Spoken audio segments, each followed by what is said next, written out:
خواتین و حضرات، بلند اقبال اور خالد سہیل آپ کی خدمت میں دانائی کی تلاش ان سرچ آف وزڈم کا ایپیسوڈ نمبر 56 لے کے حاضر ہوئے ہیں۔ اس ایپیسوڈ میں ہم یورپ کی، فرانس کی ایک فیمنسٹ سیمون دی بوآ کا ذکر کریں گے، ان کی کتاب دا سیکنڈ سیکس کی بات کریں گے، اور سیمون دی بوآ کی جو فلسفی تھی، جو سوشلزم اور کمیونزم کی فلسفی تھی، اور ان کی جو دوستی تھی ان کے یوم پال سارتر کے ساتھ، وہ جو ایگزسٹینشلزم جو ان کا فلسفہ تھا، تو اس حوالے سے اس ایپیسوڈ میں ہم فیمنزم، سوشلزم، ایگزسٹینشلزم کے حوالے دیں گے۔ اس سے پہلے ہم فلورنس نائٹنگیل، الزبتھ اسٹینٹن اور بیٹی فریڈن کا ذکر کر چکے ہیں۔ یہ اس سیریز کا چوتھا ایپیسوڈ ہے۔ تو ہم پہلے ان کی بایوگرافی کی بات کرتے ہیں، چونکہ یہ جو سیمون دی بوآ تھی، یہ 1908 میں فرانس میں پیدا ہوئیں اور 1986 میں ان کا انتقال ہوا، تو یہ 78 برس ان کی عمر تھی، اور یہ کافی متمول گھرانے کی چشم و چراغ تھی۔ مجھے ایک جملہ ان کے والد کا بہت پسند آیا، انہوں نے کہا کہ شی تھنکس لائک اے مین۔ مطلب ہے، اس سے اندازہ ہوا کہ ایک طرف یہ بہت ہی غیر معمولی تھی، لیکن دوسری طرف آپ کو اندازہ ہو گیا کہ اس دور کی پیداوار ہے جہاں مرد کی طرح سوچنا ایک جو ہے ایک پازیٹیو یا ایک بہتر سمجھا جاتا تھا۔ انہوں نے اس پدرسری نظام کو چیلنج کیا۔ تو بلند اقبال صاحب، آپ کو اوور آل پہلے ہم ان کی شخصیت اور ان کی زندگی کے بارے میں، بایوگرافی کے بارے میں بات کریں، تو آپ کا اوور آل ان کے بارے میں کیا تاثر بنتا ہے؟ ڈاکٹر صاحب، بڑی اسٹرانگ عورت تھی، مطلب نو ڈاؤٹ کہ جب ناظرین سنیں گے ان کے بارے میں تو انہیں سمجھ میں آئے گا کہ عورت واقعی مردوں کے معاملے میں اگر واقعی فکر والی ہو اور اگر واقعی سطح والی ہو تو پھر آف کورس مثال ہے۔ سوشل ایکٹیوسٹ ہے، فیمنسٹ ہے، رائٹر ہے، اسکالر ہے۔ 13 سال کی عمر تھی ان کی، اور بہت ہی وہ فادر ان کے ایتھیسٹ تھے، آرگنائز ریلیجن پہ یقین نہیں رکھتے تھے، مگر مدر جو تھی وہ کیتھولک تھی، لیکن 13 سال کی تھی یہ، اور انہوں نے ریلیجن کو کسی وجہ سے خیرآباد کہہ دیا۔ اور اس کے بعد یہ 17 سال کی جب ہوئی اور یونیورسٹی آف سیبرن میں آئی، وہیں پیرس میں پیدا ہوئی تھی، اور اس کے بعد انہوں نے لاجک اور ایتھکس اور فلسفی اور سائیکالوجی اور یہ سب چیزیں پڑھی، اور پھر دیکھتے ہی دیکھتے ودن فیو ایئرس میں دیکھ رہا تھا کہ ان کے کچھ مضامین چھپے اس زمانے کے فرینچ میگزین میں، اور یہ ایک سامنے آ گئی۔ اچھا، پھر یہی نہیں، سوشل لائف میں اپنی جو ان کی، ابھی ہم اسے بات کر لیتے ہیں چونکہ ہم لائف کے حوالے سے بات کر رہے ہیں، بہیمین لائف اسٹائل تھا، بڑے آرٹسٹک، مونوگیمس ریلیشن شپ کے اوپر ان کا نہیں تھا یقین۔ یہ ایک ریلیشن شپ گو کے رکھا سارتر کے ساتھ پوری زندگی، مگر ساتھ میں اور بھی ریلیشن شپ رہے۔ اس پر آپ تھوڑی سی بات کیجئے، پھر اس کو تھوڑا سا اور دیکھ لیتے ہیں۔ یہ بہت دلچسپ بات ہے بلند اقبال صاحب کہ انہوں نے جو انسٹیٹیوشن آف میرج ہے اس کو چیلنج کیا اور کہا کہ یہ صرف عورتوں کے لیے نہیں، یہ مردوں کے لیے بھی ٹھیک نہیں ہے۔ تو یہ جو اس کی جو لمیٹیشنز ہیں، یہ آپ کے پر کاٹ دیتا ہے، اور شادی جو ہے نا، وہ جو اس کا جو نظام ہے۔ تو اس حوالے سے بعض لوگ سارتر کے بارے میں ان کا ایک ایٹیچیوڈ ہے کہ وہ بہت عورتوں اس میں بہت پاپولر تھے، لیکن ایکچولی ان سے بھی پہلے جب ان کی ملاقات ہوئی، یہ 21 ایئرز ان کی عمر تھی، پھر ان کا عشق ہوا، محبت ہوئی، 50 سال ان کی آپس میں تعلق رہا، اور یہ ایک طرح سے اوپن ریلیشن شپ تھا۔ اور یہ جب امریکہ آئیں تو ان کا ایک امریکن ایکٹر کے ساتھ بھی ایک ان کا افیئر تھا، اور سارتر کا جو ایک افیئر تھا، تو انہوں نے بلکہ ناول لکھا تھا، شی کیم ٹو اسٹے، جو اس ریلیشن کا۔ تو میں سمجھتا ہوں کہ یہ ایک طرح سے ان کا جو ریلیشن شپ ہے وہ رومانوی تو تھا ہی، لیکن جیسے میں کہا، لیکن اس میں ایک فلسافیکل ڈائمینشن ہے، ایک انٹلیکچوئل ڈائمینشن ہے، وہ ان کو سپورٹ کرتی ہیں، ان کی ایگزسٹینشلزم، بینگ اے نتھنگنیس، اور وہ ان کو سپورٹ کرتے ہیں فیمنزم کا۔ تو میں سمجھتا ہوں کہ ویسٹ کا، یورپ کا ایک طرح سے ایک جو 20ویں صدی کے آغاز میں جو ایک طرح سے آئیکن بن گیا، مطلب ایک سمبل بن گیا، ایک فری ریلیشن شپس کا، اوپن ریلیشن شپس کا، انٹلیکچوئل ریلیشن شپ کا۔ تو میں سمجھتا ہوں کہ ان دونوں نے مل کر 20ویں صدی میں یورپ کو اور پھر پوری دنیا کو بہت امپریس کیا۔ ڈاکٹر صاحب، تھوڑا سا انٹرپٹ کروں گا شی کیم ٹو اسٹے کے حوالے سے، کیونکہ یہ موضوع سے پہلے کہ آگے نکل جائے، ناظرین یقیناً اس میں انٹرسٹ لیں گے، کیونکہ شی کیم ٹو اسٹے 3 وے، جیسے کہ آپ نے فرمایا نا، 3 وے ریلیشن شپ ہے، اور اس 3 وے ریلیشن شپ میں ایک عورت ہے اور 2 مرد ہیں جو آپس میں تعلق بن جاتا ہے ان کا۔ یہ ناول انہوں نے اصل میں سارتر کی زندگی میں ایک لڑکی آئی تھی جو ان کے ایڈمائرر تھی، اور یہ خود کہتی ہے کہ میں جیلس ہو گئی تھی، اور انہیں غصہ اس بات پر نہیں تھا کہ وہ اس کی زندگی میں کوئی اور لڑکی آ گئی، انہیں غصہ تھا اپنی جیلسی کے اوپر کہ یہ کیوں میرے اندر پیدا ہوئی، کیونکہ یہ ان کے انٹلیکچوئل جو ایک اسکول آف تھاٹ ہے اس کے اگینسٹ تھا. تو انہوں نے یہ ناول لکھا، اور ناول کے اندر انہوں نے ضرور ایک راستہ نکال دیا، اور وہ ایک سلسلہ بن گیا کہ وہ اس عورت سے کچھ ہو، لیکن اپنی زندگی میں انہوں نے اس کو کنٹرول کیا اور چیزیں جو ہیں وہ اپنے رخ پر چلتی رہیں. تو یہ بھی بڑا امپورٹنٹ معاملہ تھا. اب ہم بلند اقبال صاحب گفتگو کرتے ہیں ان کی جو کتاب ہے دا سیکنڈ سیکس، میں سمجھتا ہوں یہ ایک طرح سے middle of the 20th century کے لئے بائبل بن گئی. اس کا کئی زبانوں میں ترجمہ ہوا، اس میں میرا خیال ہے کشور ناہید نے اس کا اردو میں بھی ترجمہ کیا. تو اس میں انہوں نے جو عورتوں کی جو پوری فکر ہے، جو سوچ ہے، اس میں انہوں نے چیلنج کیا. جو مجھے لگا کہ انہوں نے جتنے بھی ایک طرح سے انٹلیکچوئلس تھے، انہوں نے فرائڈ کو چیلنج کیا، انہوں نے ایڈلر کو چیلنج کیا، انہوں نے مطلب سوشلسٹ تھنکنگ کو کہا کہ وہ کہتے ہیں کہ جی پرائیویٹ پراپرٹی کے ساتھ. تو میں یہ سمجھتا ہوں کہ یہ ایک طرح سے انٹلیکچوئل ریولوشن کی جو بات ہے، صرف سماجی نہیں، مطلب سماجی حقوق تو اپنی بات ہے، انٹلیکچولی انہوں نے ادیبوں کو، شاعروں کو، فلاسفرز کو، انٹلیکچوئلس کو، انتھروپولوجسٹ کو، سب کو چیلنج کیا کہ جو کہنا یہ چاہا کہ تم مردوں کو کہا کہ تم نے مردوں کی ایک کسوٹی بنائی ہے، تو انسان جیسے مرد ہے اور وہ سب کچھ فیصلے کرتا ہے، عورت ایک طرح سے ایک اضافی چیز ہے، وہ مطلب سیکنڈری ہے. یہ انہوں نے چیلنج کیا، اور جو ان کا جملہ مجھے بہت پسند آیا ہے، وہ کہتی ہیں کہ one is not born but becomes a woman. وہ پیدا انسان ہوتی ہے لیکن معاشرہ اس کو عورت بنا دیتا ہے. اور اس میں جو سب سے زیادہ جو امپورٹنٹ بات کی انہوں نے کہا، جو عورتوں کا جو ریپروڈکٹیو سسٹم ہے، جو ان کا ماں بننے کا، گھر بیوی بننے کا اور فیملی کو چلانے کا، اس کو انہوں نے چیلنج کیا کہ عورتیں جو ہیں وہ ماں کا رول، بیوی کا رول، نانی کا رول، یہ جو رولز ہیں اس کے اندر اپنے آپ کو کھو دیتی ہیں. تو انہوں نے کہا کہ عورت کو اپنے طور پہ بچہ پیدا کرے، لیکن اس کے ساتھ وہ اپنی ملازمت کرے، اپنے جاب کرے، اپنا اسکول جائے، یونیورسٹی جائے، جو بھی اس کی خفیہ صلاحیتیں اس کو وہ اجاگر کرے اور بطور انسان کے اپنے آپ کو اسٹیبلش کرے. اور جب لاسٹ ٹائم جب ہم نے کہا تھا کہ بیٹی فریڈن اور ان کا ایک اختلاف بھی ہوا تھا، انہوں نے کہا کہ عورتوں کو، جو گھریلو عورتیں ہیں، ان کو ہم سپورٹ کریں، ان کو وظیفہ وغیرہ دیں. تو میں یہ سمجھتا ہوں کہ ان کا یہ جو ڈائمنشن ہے یہ بہت ہی اسٹرانگ تھی، اور انہوں نے اس کے بارے میں بہت فرم ریئیکشن کیا. آپ کو ان کی اس کتاب یا ان کی پالیٹکس کے بارے میں آپ کا کیا تاثر بنتا ہے؟ ڈاکٹر صاحب یہ بڑی ڈائمنشن کی خاتون ہے. براہ راست کتاب سے پہلے ایک دو باتیں اور بھی کرتے چلیں ان کے حوالے سے، کہ یہ جو پولیٹیکل موومنٹ تھی اس زمانے میں فرانس میں، کیونکہ ان کی آپ نے بتایا نا پیدائش 1908 سے 1986 کے درمیان ہوئی، اور اس دوران بہت سی تبدیلیاں آ رہی تھیں 20ویں صدی میں.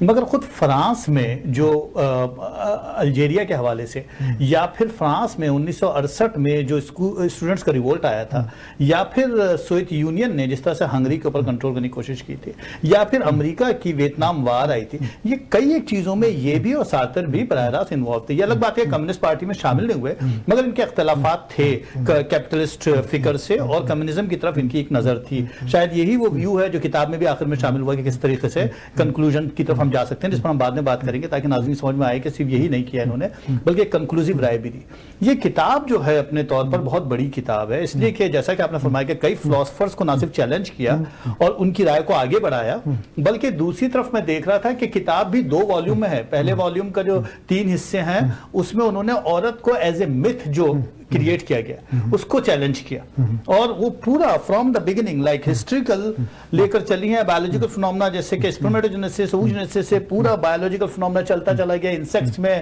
فیمین کیریکٹر کیا ہے اور مین کیریکٹر کیا ہے، اسپائڈر میں کیا ہے، کاؤ میں کیا ہے، ہارسس میں کیا ہے. پھر آگے جاتی ہیں تو عورتوں میں کس طریقے سے ہارمونل چینجز آتی ہیں، عورت جو ہوتی ہے کس طرح سے بہت کیسے اس کے اندر جو فنومنل چینج اب میں وہ بہت ہی بایولوجیکل ٹرمنالوجی ہے، مگر اس کو کلیٹورل چینج سے ویجائنل چینج کی طرف عورت کا جو سائیکالوجیکل پورا کا پورا ایک فنومنا ہے ٹرن آن ہونے کا، یا پھر مردوں کا جو ہیٹروجینیسس کی طرف جانے کا فنومنا ہے فرام آٹو ٹو ہیٹروجینیسس. تو مرد جو ہے وہ صرف ایک ہی سمت میں ٹرانسیڈنس میں ہی جاتا ہے، عورت جو ہوتی ہے وہ ایمیننس میں ٹریپ ہو جاتی ہے. تو وہاں پر انہوں نے کس طریقے سے پوری اس فلسفی کو چیلنج کیا، پھر سارتر کو بھی چیلنج کیا. خود سارتر اس کو بھی ہم تھوڑی سی بات کر لیتے ہیں، اور پھر آگے جا کر فرائڈ کو